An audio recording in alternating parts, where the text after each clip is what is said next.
Continuación del Evangelio de San Marcos. Que todos te conozcan y te amen. Las parábolas en San Marcos.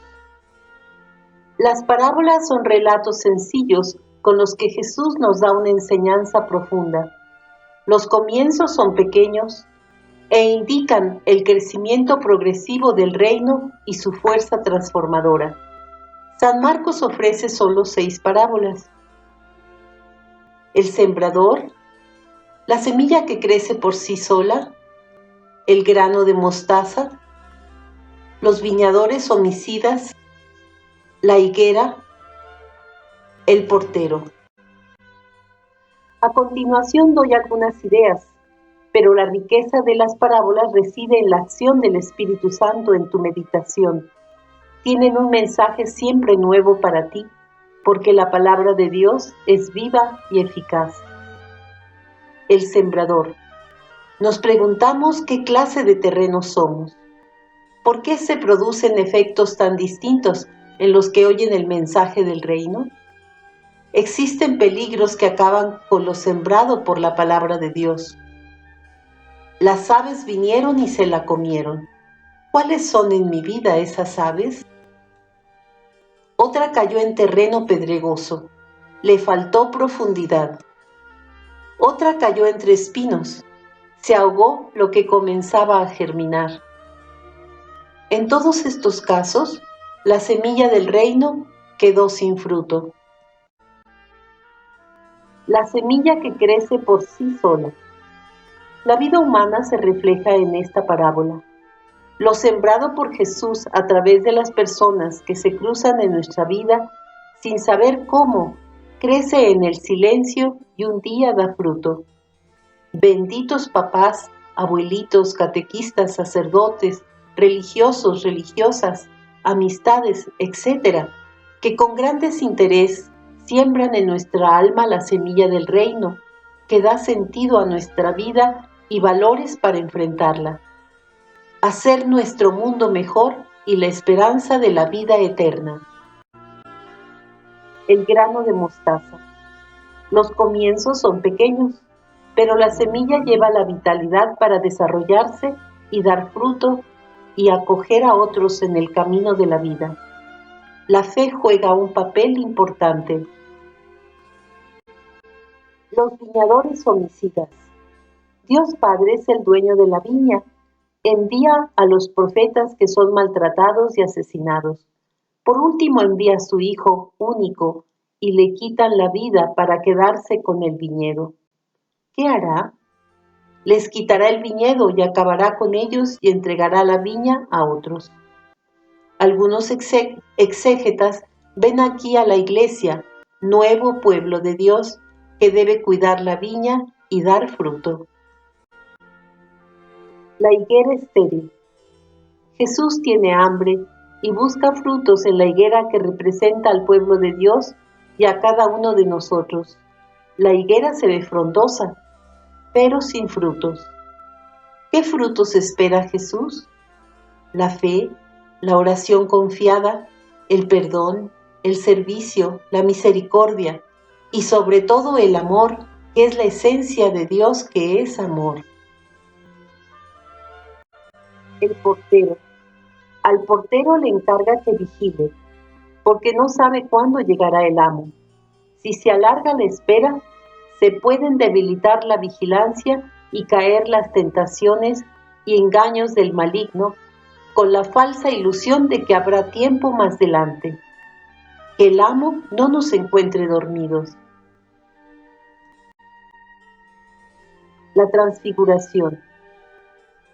Y se transfiguró delante de ellos, dice simplemente Marcos y añade, su ropa se volvió de una blancura resplandeciente, tan blanca como nadie en el mundo sería capaz de blanquearla. La transfiguración es un acontecimiento de oración. Se ve claramente lo que sucede en la conversación de Jesús con el Padre, la íntima compenetración de su ser con Dios, que se convierte en luz pura. En su ser uno con el Padre, Jesús mismo es luz de luz. En ese momento se percibe también por los sentidos lo que es Jesús en lo más íntimo de sí, el ser de Jesús en la luz de Dios, su propio ser luz como hijo. Aparecen Moisés y Elías hablando con Jesús. Lo que el resucitado explicará a los discípulos en el camino hacia Emaús es aquí una aparición visible. La ley y los profetas hablan con Jesús. Hablan de Jesús. Solo Lucas nos cuenta, al menos en una breve indicación, de qué hablaban los dos grandes testigos de Dios con Jesús.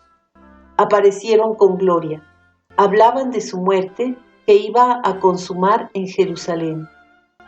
Su tema de conversación es la cruz, pero entendida en un sentido más amplio, como el éxodo de Jesús que debía cumplirse en Jerusalén. La cruz de Jesús es éxodo, un salir de esta vida, un atravesar el mar rojo de la pasión y un llegar a su gloria, en la cual, no obstante, quedan siempre impresos los estigmas.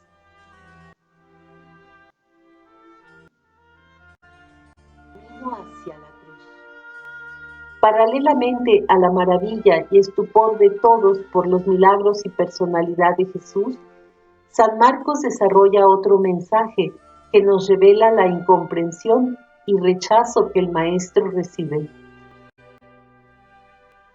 Segunda parte, capítulos del 9 al 16.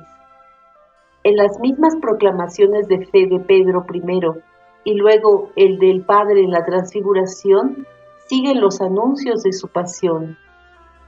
Jesús comenzó a enseñarles que el Hijo del Hombre tendría que pasar por muchos sufrimientos y ser rechazado por los ancianos líderes, los jefes de los sacerdotes y los maestros de la ley. Tendría que morir, pero a los 3 días resucitaría. San Marcos subraya con gran fuerza dramática la incomprensión de los hombres ante el misterio de su muerte. Al leer el capítulo 9 en adelante, el evangelista reúne en síntesis los puntos principales de las enseñanzas de Jesús para el discípulo que quiere seguirle. Primero, el que quiera seguirme, tome su cruz. ¿Cuál cruz? Los sufrimientos que Dios permite en tu vida. Pero debemos distinguir que hay sufrimientos que Dios no nos los manda, incluso no los quiere, porque son fruto del pecado. Por ejemplo, sufrir por los vicios, sufrir violencia, sufrir engaños, traiciones, etc. Incluso algunas enfermedades son fruto de nuestros desórdenes. Todo esto lo podemos ofrecer para que tenga un valor redentor por los méritos de nuestro Señor, pero debemos buscar el remedio que es la conversión. Segundo, quien quiera ser primero, sea el último y servidor de todos. Tercero, los niños serán los primeros. Cuarto, instruye a los apóstoles de su entrega hasta la muerte en Jerusalén para que no los tome desprevenidos. La cruz nos revela, nos hace caer en cuenta de la realidad y gravedad del pecado. En San Marcos los relatos de la pasión tienen 2 largos capítulos. Es en la pasión donde Jesús revela abiertamente su identidad de Hijo de Dios y Mesías. Jerusalén, la ciudad santa, es el término de su misión al acercarse a su centro, la cruz. Es allí donde se nos pide el acto de fe. Es allí donde se proclama Rey y Señor. Y es donde un pagano de Roma hace la suprema proclamación de fe en Cristo. Verdaderamente este era Hijo de Dios. El Evangelio de San Marcos pudiera ser llamado el Evangelio de la cruz. Es allí donde se descubre la verdadera identidad del Mesías, el ungido, el verdadero Cordero de Dios que quita el pecado del mundo. Ha sido traspasado por nuestros pecados, deshecho por nuestras iniquidades. El castigo, precio de nuestra paz, cae sobre él, y a causa de sus llagas hemos sido curados. Del cuarto cántico del siervo de Yahvé.